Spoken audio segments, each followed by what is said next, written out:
episode 2 of the Ace episodes, a series where I delve deep into the history of my asexuality.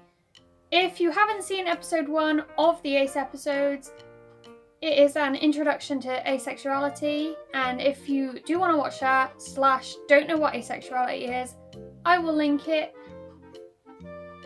there. And this episode, as you can probably tell from the title, is gonna be my relationship / sexuality history. Here we go. So, until say 6th form, I wasn't really interested in relationships. I remember playing Kiss Chase when I was in primary school, but I guess every kid does that. Then came 6th form when I thought that I might be gay.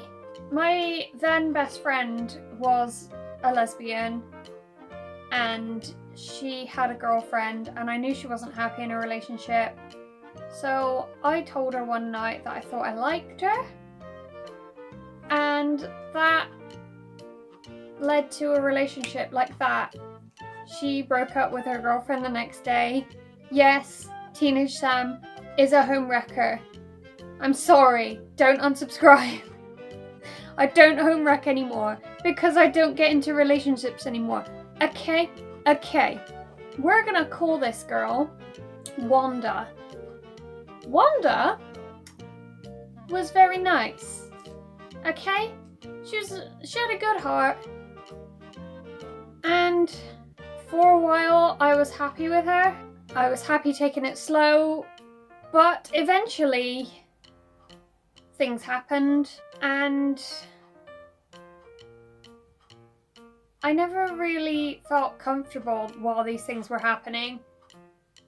Like, it was all consensual, don't get me wrong, but I felt like what I was doing was wrong.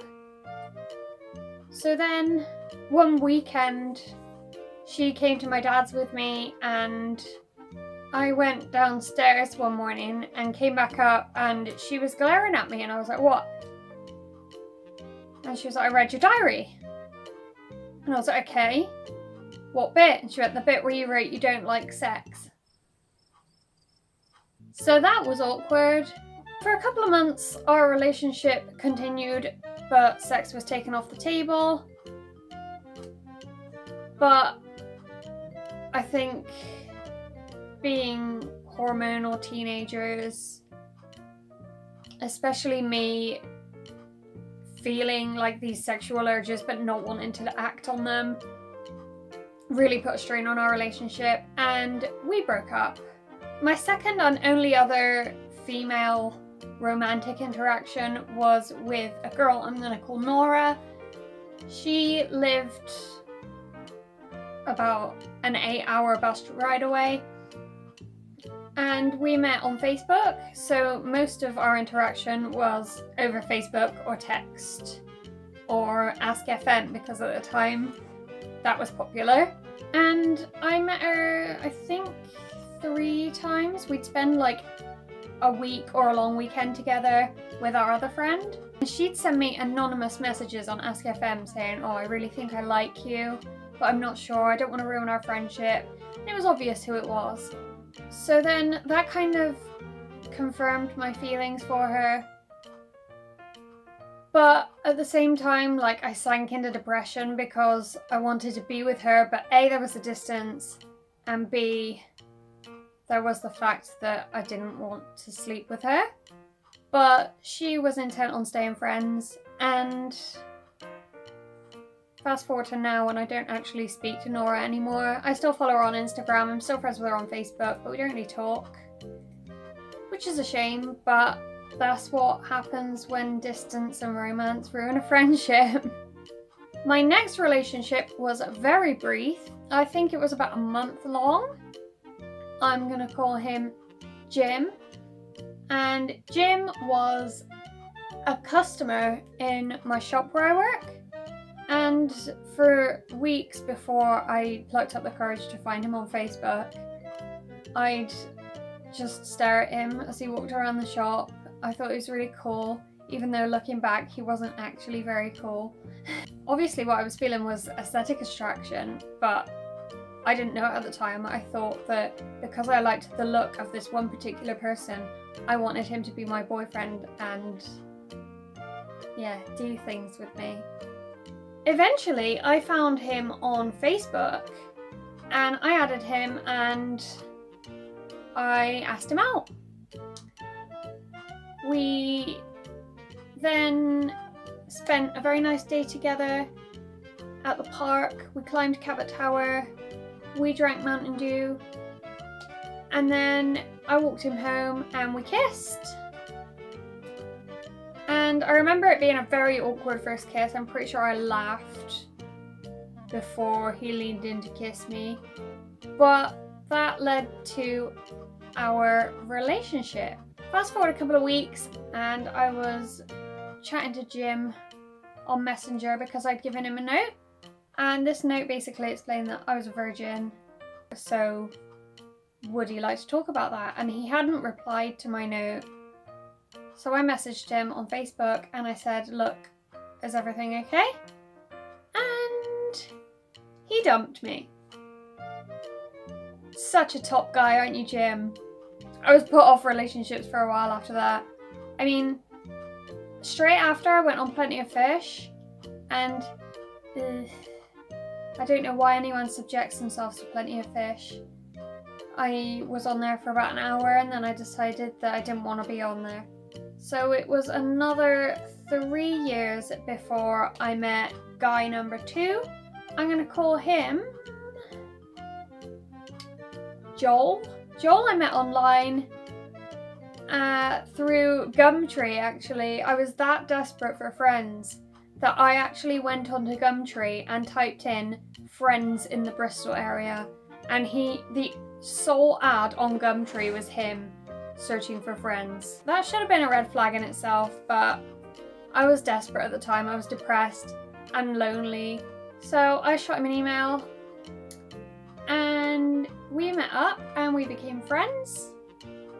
And then one night he walked me home and gave me an awkward hug, which didn't set off any alarm bells for me at all, because about 60% of hugs that I give out are awkward. But then I got a text when I got home saying, I feel really stupid. And I was like, why? And he said something along the lines of, I think you're beautiful and I should have kissed you.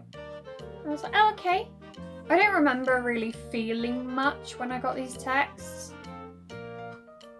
There was a very horrible part of me that saw this as an opportunity, because I didn't know anyone else like me who didn't feel sexual attraction or the desire for sex, but at the same time I felt pathetic that I was 21 years old and a virgin. I told him pretty much straight away that I was a virgin and he was okay with it.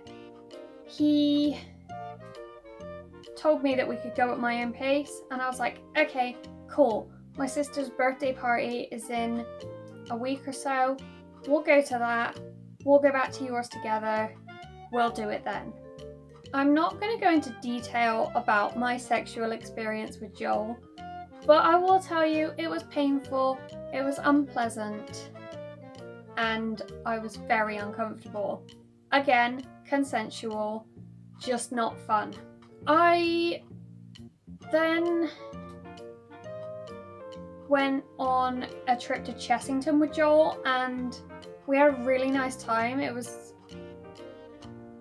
actually the first time I felt like a relationship could go somewhere, and we were just walking around and cuddling and just being close to one another, and it felt really nice.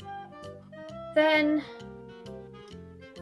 pretty much that night he sent me an email saying his ex still loved him and he felt obligated to get back with her because they had a child together, which, being a product of divorce, I disagreed with. And I did cry, but it was mainly because I was embarrassed that he had basically taken my virginity and then dumped me. Then I waited another 2 years because by that time, sex and relationships triggered a lot of anxiety for me. I'd been asked out by one other guy between Joel and Guy 3. And I agreed to it, but I backed out because I was just too anxious and I was crying a lot and I just didn't want to. So then 23-year-old Sam downloads Tinder. And 23-year-old Sam meets Ryan and she really likes him. They get along really well. They send massive essays to each other over text and they meet up. They go on a date. They kiss. She tells him that she's had sex a grand total of 3 times. And he, again, is very sweet about it. Our relationship lasted for 7 months. I was very happy that I felt normal and that I was pleasing him. But I also felt very depressed and anxious, and I didn't know why. I think it was a combination of knowing that he didn't want to be with me, but he stayed with me anyway, and having sexual relations with him just to please him. He didn't know about either of these things. He didn't know that I knew, and he didn't know that I wasn't particularly enjoying sex. But there you have it. Obviously, we weren't meant to be because he dumped me. This has turned into quite a sob story. I have never dumped another person. He dumped me because I was terrible in bed. And it destroyed me. I was heartbroken, but again, I went straight back on Tinder because I felt like I needed the practice and that once I was comfortable having sex, that I would be normal. By now, I'm 24, it's January 2018, and I've met another nice boy on Tinder called Clark. We met up in Weston-super-Mare. We had a date on the pier, which is just the way to my heart. It was great. We got along so well. We went on 2 pee machines until we ran out. And he seemed perfect for me. He was vegetarian, he was funny, and we were practically acting like a couple throughout most of the date. And we went on another date, but between our dates, I was feeling this sense of unease, like something was wrong, like I couldn't be bothered. Like I didn't want to go and meet him and put on a happy face because I felt some sort of pressure was back on. So after our second date, I sent him a message saying, I'm so sorry, I can't do this, I'm not ready. And he was very understanding. He said, if you ever need anything, I will be here. You've got my number, you've got my Instagram. We can still be friends if you want. And that was great. So those have been my relationships so far, and between January and now, I have been secure in the knowledge that I would happily be single forever. I was sort of in my mind planning my future as a single person. I feel like every relationship I've ever had has been a new little self-discovery, and even though I may have disappointed Clark, I know he's in a good relationship now, and it was so worth it because in doing that, it led me to finding out who I am. So yeah, that is my sexuality story, I guess. If you enjoyed this, please subscribe for future ACE episodes. I'm definitely doing a third one, and possibly more depending on the demand. The next episode will be a Q&A, so if you do have any questions about my sexuality, please leave them in the comments or DM me on Instagram or email me. You know how to get hold of someone on the internet, it's not hard.